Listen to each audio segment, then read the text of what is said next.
Thank you. There are a lot of you. Okay. So my granddad was a biblical archaeologist. So he was basically like Indiana Jones, just much holier. And throughout the 1970s and 80s, he spent a lot of time digging in Israel, driven by a relentless curiosity for what he might find one day. And that curiosity kept him going back year after year. And I like to think that I inherited that curiosity from him. But instead of digging underground, I've spent years digging into my inner world, to the experiences of my thoughts and emotions and motivations. For me, this is the world of stories. And I've tried to help people do the same thing, right? To never assume that we know everything about ourselves. Keep digging into our stories like we're the archaeologists of our own lives. And anytime we get the chance to practice the courage to share our story with others. I like to call this practicing self-curiosity. Now, I can imagine that some of you are already noticing yourselves tensing up a bit, and I get that because self-curiosity to you might sound a little self-absorbed, maybe a lot self-absorbed. Others of you may feel like it just sounds exhausting or terrifying or just a waste of time. Because the reality is, we don't get modeled healthy curiosity very well. Many of us are never taught it in schools, and so I think we worry that we'll become these egomaniacs if we spend too much time thinking about ourselves. So over time, our hurts and our regrets, they start to pile and we begin to turn away, and we hope that nobody will come along and dig it all up. But what if we unburied it ourselves, right? Studied it, examined it, wondered about it, and then acknowledged and processed that learning with others? That feels like a very different kind of relationship to me. I think the true problem that we have is this dangerous assumption that we already know everything about ourselves that matters. I actually don't know anyone for whom this is true, and it certainly isn't true for me. And more than that, shallow and avoidant relationships with ourselves, these have real negative impacts on our relationships with others. What I want to share today is that a relentless self-curiosity is actually one of the most powerful tools in existence for transforming our lives and connecting us to other people. The type of curiosity that I'm talking about is built on 3 pillars. 1, we have to allow the possibility that we might not know everything, even about ourselves. 2, we have to give ourselves the respect that we deserve. And 3, we have to make deliberate space for asking questions. Now, my own story is not how I'm amazing at self-curiosity. I'm not up here as the guru. I've actually had a very difficult time with this. I call it relentless because it's actually really difficult. And if we don't keep at it, we're likely going to miss things, really important things. And that's actually what my story is about. So for much of my life, I felt like I was different. And not in a difference makes everything better kind of way. I felt wrong. Like if people really knew me, they wouldn't like me. They wouldn't want me. The childish choices that I made, they didn't seem like mistakes. They felt like the natural overflowing of my inner depravity. And yes, I was a very dramatic child. But as a kid, I didn't know why I felt this way, but I also didn't really feel the need to investigate it because it just felt true. It's just what was. So, of course, I developed all kinds of really great personality traits like imposter syndrome and insecurity and, frankly, even self-hatred. When I was working on this talk, I found a box of old journals and I pulled one of them out, opened it up, and the very first entry was from May of 2008. This was a really difficult season in my life. I was a year out of high school, and I had been bullied all 4 years of high school. And I remember that this period was painful, but I don't actually remember writing what I did. But here's what it said. Who am I? I am a sinner, a worthless, rotten, no good for nothing sinner. Now look at this, not nothing with a G, nothing with an apostrophe. And I hand wrote that apostrophe, so you know that I meant this. And then I wrote this.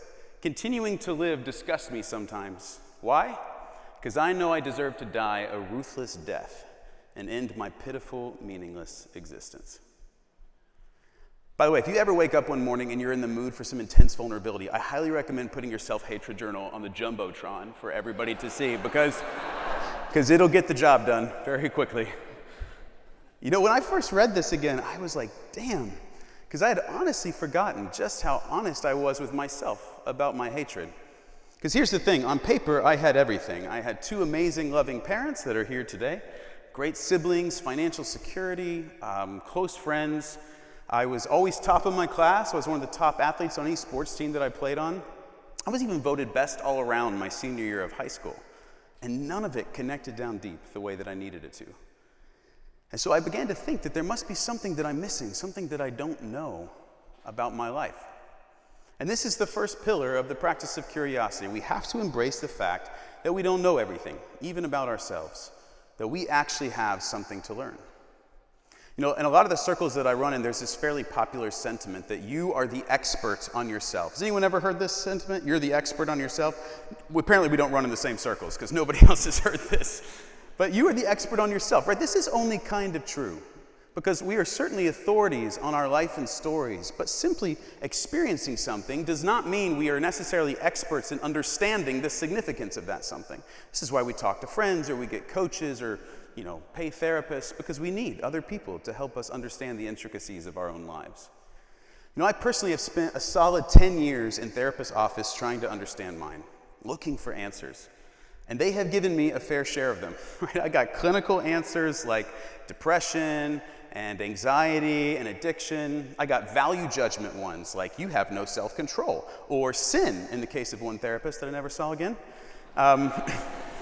And at different times, all of these answers would resonate, right? They would feel like they fit. And then, eventually, I'd come back to this feeling that I was missing something, that I hadn't dug down deep enough yet. The curiosity that I had, though, it wasn't just about negative feelings. I also, a lot of my adult curiosity into my story was because I wanted to understand the true roots of my passion. I've always wanted a good origin story for what I do in the world. And what I've been doing for the last several years is I'm a storytelling and conflict resolution consultant, which admittedly sounds made up because it kind of is. And what it's meant, though, is that I essentially help people find and tell their stories as a way to uncover and deal with their past. And I do see the irony in that because that's been the hardest thing for me to do in my own life. But over the last decade, most of my work has had to do with story, and a lot of that with conflict and trauma as well. I have a master's degree in conflict resolution from Northern Ireland. I've done violence de-escalation in prisons. I've gathered stories of reconciliation in international conflict zones, and I've even gotten to publish a few books, all of which are on stories and conflict and peace. And every time that I published one of these books, I had the same problem. People would ask me, so how'd you get into this work? And I never gave the same answer twice. Sometimes I would talk about the social justice roots of my childhood faith. Other times I would talk about my first trip to Israel and Palestine when I was 10, or this great college class that I took. And I would just keep talking, as if I might stumble my way over the right answer if I used up enough words. And all the things that I mentioned, they were true, they were impactful, and yet I still knew that I hadn't found it, right? I hadn't found the thing that I was looking for. So to recap, I was passionate about my work, always have been, but I didn't really understand why, not at the root level. And at various points in my childhood, I hated myself, and I had never really gotten to the bottom of it. And the older I got, the more uncomfortable I became that this was the reality, that I didn't know the answers. All throughout my childhood, my dad talked a lot about the etymology of the word respect. Respect comes from 2 Latin words, re meaning again, and spectare meaning to look. Respect, he would say, is about looking again and again. And this is crucial to a practice of curiosity, right? It's not just a one-time glance, it's a whole shift in orientation. A sustained practice of curiosity means we have to go back to the dig site day after day after day, like my granddad, to see what we might have missed. Respect means looking again and again. And yes, looking again means that probably at some point we're going to stop looking. I think pauses in this kind of curiosity are pretty normal because it's exhausting. And sometimes those pauses can be really healthy. Other times, it's maybe just an avoidance technique. And avoidance, it feels good for a while, but it is not an effective long-term strategy. You can just ask our good television friend, Ted Lasso. If you know, you know, and if you don't know, you should know. Go watch the show. Whatever it is, whatever we're facing in our life, eventually we actually have to deal with it. And this is that third pillar of curiosity, intentionality, which in my life has taken a lot of different forms. Intense retreats, emotionally focused therapy, cognitive behavioral therapy, somatic therapy, all the therapies. Studying the Enneagram. Hi, I'm a 3 with a very strong 4 wing, in case you couldn't tell yet.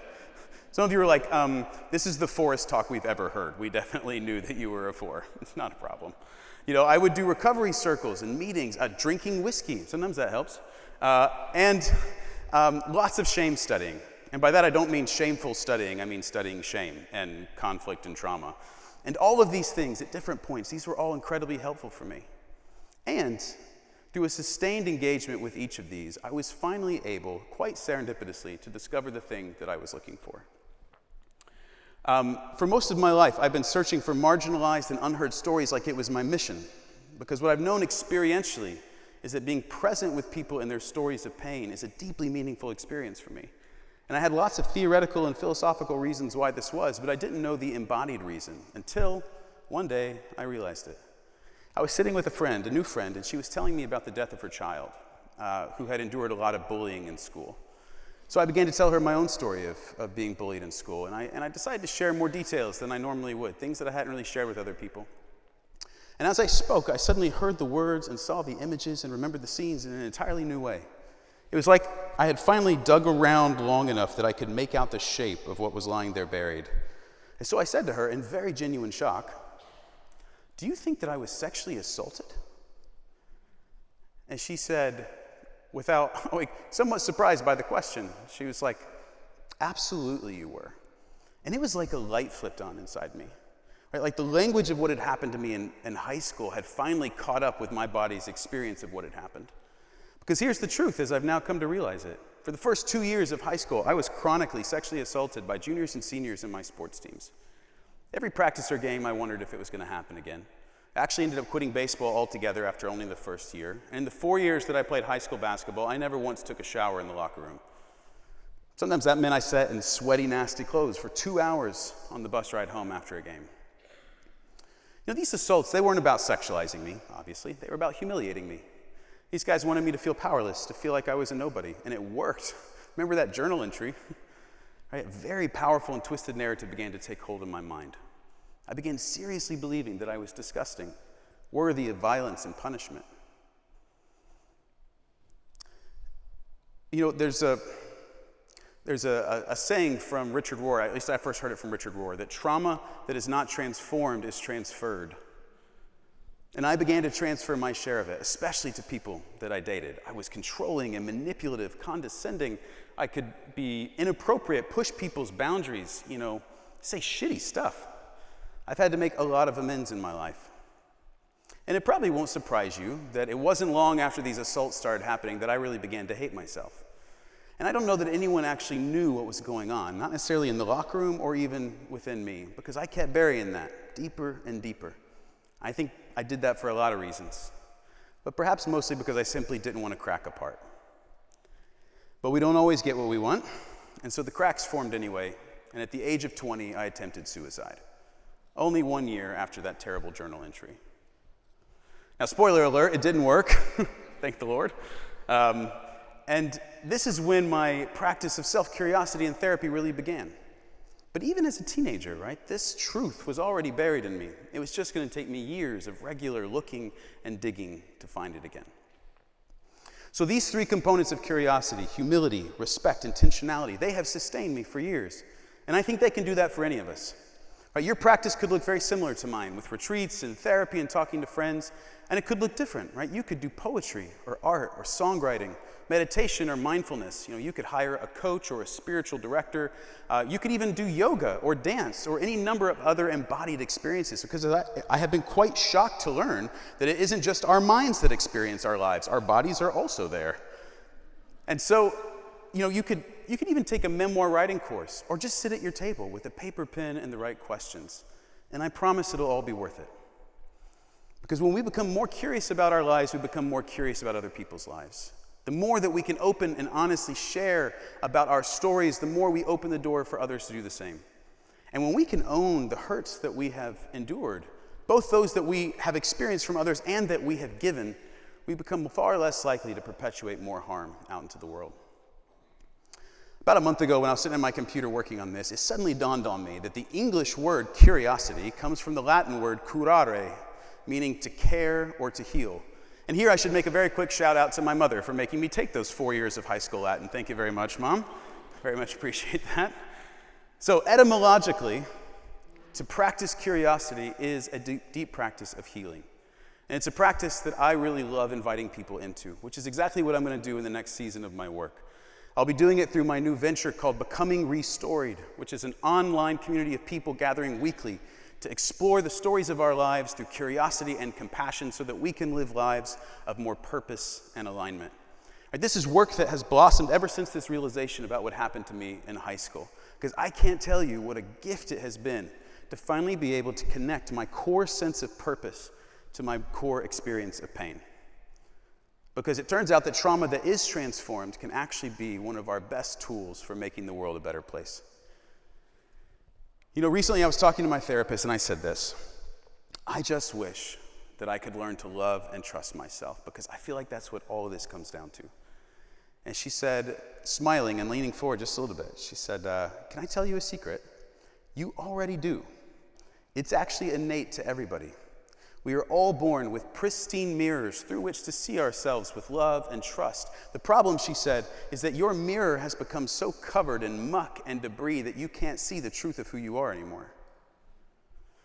So here I am now to share with you how a relentless self-curiosity keeps leading me back to myself time and time again, to uncover new truths so that I might heal, and to offer you this hope that we will all keep coming back to our mirrors over and over again to wipe away whatever dirt covers it. Because we believe, because friends, we have to believe that something beautiful lies underneath. Thank you very much.